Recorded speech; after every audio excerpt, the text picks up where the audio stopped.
ሰላም ጤና ይስጥልን የተወደዳችሁና የተከበራችሁ የጎህ ቴሌቪዥን አድማጭ ተመልካቾቻችን እንደምን አላችሁ? ለዕለቱ ዋና ብለን ያዝናቸውን ዜናዎች ይዘን ቀርበናል። ዜናዎቻችን ቶሎ እንዲደርሷችሁ ዩቲዩብ ቻናላችንን ሰብስክራይብ፣ ላይክ፣ ሼር እያደረጋችሁ እስከ ፍጻሜያችን አብራችሁን ቆዩ።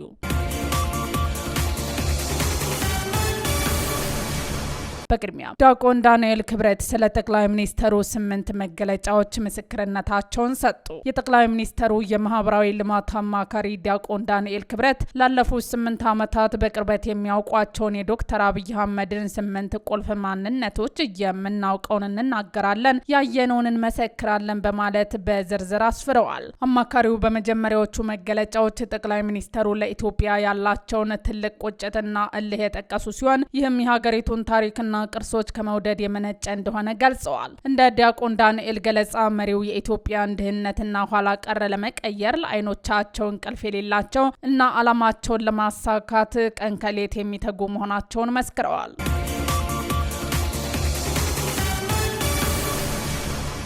የህወሓት አመራሮች በተለያዩ ጊዜያት ወደ ፌዴራል መንግስቱ የአነጋግሮኝና የሽምግልና ልኡካን በመላክ ላይ እንደሚገኝ የውስጥ ምንጮች አረጋግጠዋል። ሰሞኑን ይህንኑ ተልእኮ ያነገቡ ከተለያዩ አካላት የተውጣጡ ሽማግሌዎች በፌዴራል መንግስቱና በህወሓት መካከል ድልድይ ለመሆን እንቅስቃሴ መጀመራቸው ታውቋል። ይህንን እንቅስቃሴ በሁለት ወገኖች መካከል ያለውን ግንኙነት ወደ አዲስ ምዕራፍ ሊያሸጋግር የሚችል ቢመስልም ከዚህ ቀደም ከነበሩት ልምዶችና አሁን በምድር ላይ ካለ ተጨባጭ ሁኔታ አንጻር በርካታ ጥያቄዎችን አስነስቷል። ህወሓት በፕሪቶሪያ ስምምነት እንዲሁም በተፈናቃዮች ጋር በተያያዘ የፌዴራል መንግስቱን በተደጋጋሚ ሲከስ ቆይቷል። ከዚህ አልፎም ወደ ወታደራዊ እንቅስቃሴ ለመግባት እንደሚገደድ በተለያዩ ጊዜያት መግለጫዎች ሲያወጣ መቆየቱ የሚታወስ ነው።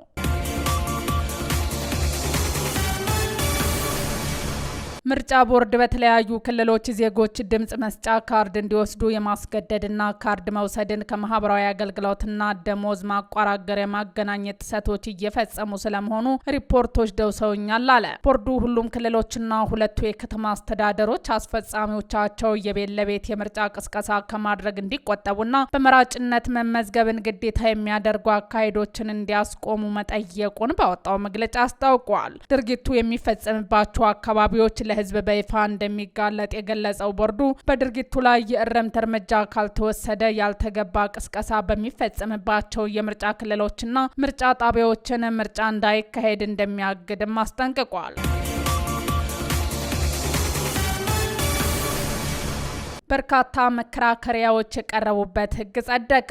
ፓርላማው የኦሮሚያ ክልል ፍርድ ቤቶች በአዲስ አበባ የዳኝነት ስልጣን እንዲኖራቸው የሚፈቅድ ህግ አጸደቀ።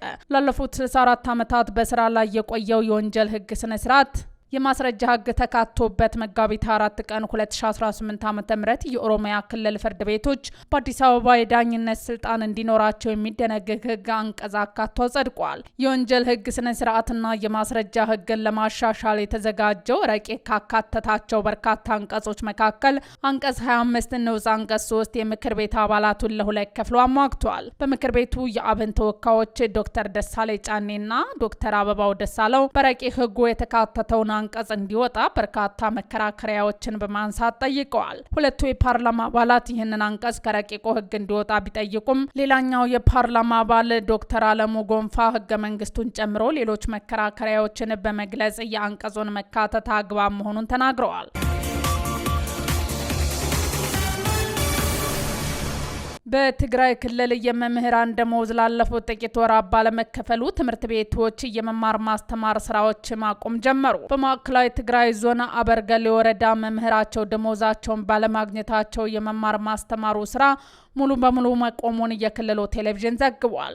የወረዳው ትምህርት ጽህፈት ቤት በወረዳው የሚገኙ 46 ትምህርት ቤቶች በሙሉ ትምህርት ማቆማቸውን መግለጹን ዘገባው ጠቅሷል። መምህራን ስራ በማቆማቸው ሳቢያ ትምህርት ሙሉ በሙሉ ያቆሙት 41 አንደኛ ደረጃ ትምህርት ቤቶችና 5 ሁለተኛ ደረጃ ትምህርት ቤቶች መሆናቸው ተብሏል። 41 አንደኛ ደረጃ ትምህርት ቤቶችና 5 ሁለተኛ ደረጃ ትምህርት ቤቶች መሆናቸው ተገልጿል። የደሞዝ ጥያቄ አንስተው ማስተማር ያቆሙት መምህራን 1078 ያህል ሲሆኑ ከትምህርት ገበታ ውጪ የሆኑት ተማሪዎች ብዛት ደግሞ 28827 መሆኑን የጣቢያው ዘገባ ያመለክታል።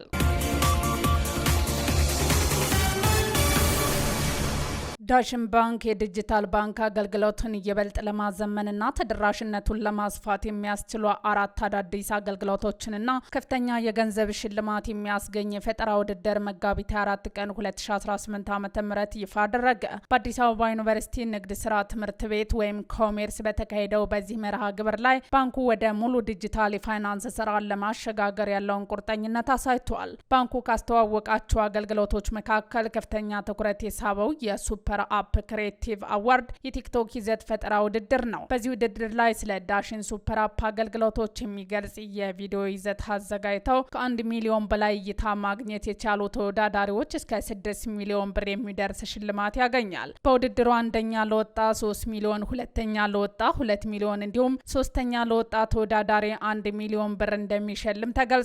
አሸናፊዎቹ የሚለዩት በሱፐር አፕ አማካኝነት በሚሰጥ የህዝብ ድምጽ ይሆናል። ከዚህ በተጨማሪም ባንኩ ተጠቃሚዎች ሌሎች ሰዎችን ወደ ሱፐር አፑ በመጋበዝ የገንዘብ ማበረታቻ የሚያገኙበትን ዳሽን ስታርት ሪፈራል ፕሮግራም በይፋ አስጀምሯል። ከዚህ በተጨማሪም ባንኩ ተጠቃሚዎች ሌሎች ሰዎች ወደ ሱፐር አፑ በመጋበዝ የገንዘብ ማበረታቻ የሚያገኙበትን ዳሽን ስታር ሪፈራል ፕሮግራም በይፋ አስጀምሯል። ይህ ፕሮግራም በተለይ የከፍተኛ ትምህርት ተቋማት ተማሪዎች መተግበሪያውን ለሌሎች በማስተዋወቅ ተጨማሪ ገቢ እንዲያገኙ ታስቦ የተዘጋጀ ነው። በተያያዘም ባንኩ ከማስተር ካርድ ጋር በመተባበር ዓለም አቀፍ ገበያዎችን ለማቀላጠፍ የሚያስችለውን ዳሽን ቨርቹዋል ካርድና ደንበኞች ባሉበት ሆነው የባንክ አካውንት መክፈት የሚችሉበትን ዲጂታል ኦንቦርዲንግ አገልግሎቶችን ለአገልግሎት ክፍት ማድረጉን አስታውቋል።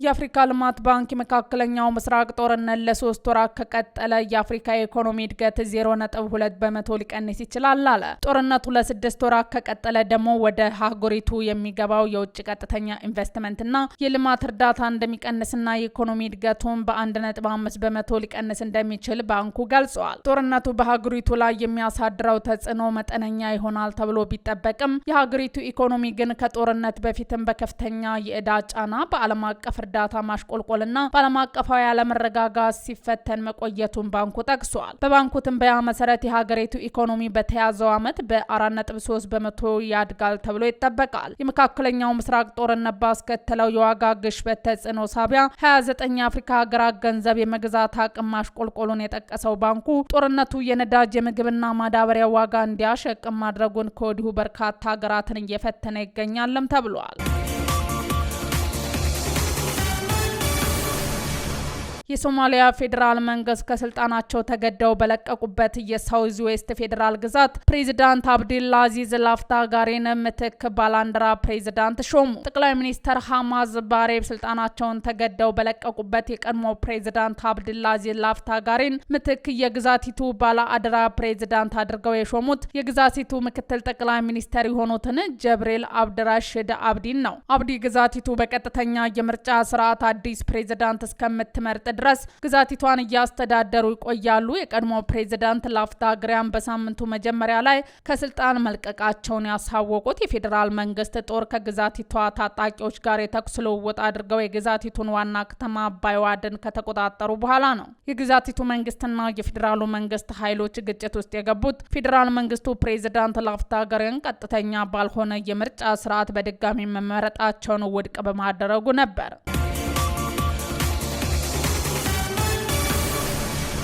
የኢራን አብዮታዊ ዘብ ከፍተኛ አዛዥ መገደላቸውን የሀገሪቱ መገናኛ ብዙሃን ዘገበ። በኢራን እስላማዊ አብዮታዊ ዘብ ውስጥ የሚገኙት ፍትህን የተባለው ክፍል አዛዥ የሆኑት ጀነራል መሐመድ አልፋታዚድ መገደላቸውን የሀገሪቱን መገናኛ ብዙሃን ጠቅሶ የቢቢሲ ፋርስ ቋንቋ አገልግሎት ዘግቧል። ወታደራዊ ምንጮች ጠቅሰው የኢራን መገናኛ ብዙሃን እንዳሳወቁት ጀነራሉ የተገደሉት በአሜሪካና በእስራኤል እየተፈጸመ ባለው ጥቃት ትናንት ረቡዕ ነበር። በአሜሪካና በእስራኤል እየተፈጸመ ባለው ጥቃት ረቡዕ ነበር።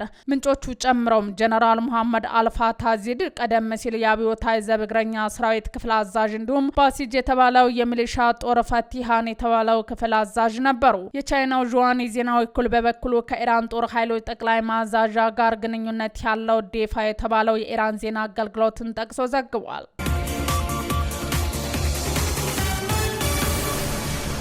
በትራምፕና ማክሮን መካከል የቃላት ጦርነት ተቀስቅሷል። የፈረንሳዩ ፕሬዚዳንት ኢማኑኤል ማክሮን አሜሪካ በሆርሙዝ ሰርጥ ላይ የምትከተለውን የኃይል አማራጭ በመንቀፍ የአሜሪካ ድርጊት የአውሮፓን ኃላፊነት አይደለም ሲሉ ገለጹ። ማክሮን ሰርጡ በሰላማዊ መንገድ መከፈት እንዳለበትና ቅድሚያ ለዲፕሎማሲ እንዲሰጡ አሳውቋል። ይህንን ተከትሎ ዶናልድ ትራምፕ በማክሮን የግል ሕይወትና በትዳራቸው ላይ በማፌዝ ምላሽ ሰጥተዋል። ትራምፕ ማክሮን በባለቤታቸው እንደሚገፈተሩ በመጥቀስ የሰነዘሩትን ትችት ማክሮ ደረጃውን ያልጠበቀና ጨዋነት የጎደለ ነው ሲል አጣጥለውታል።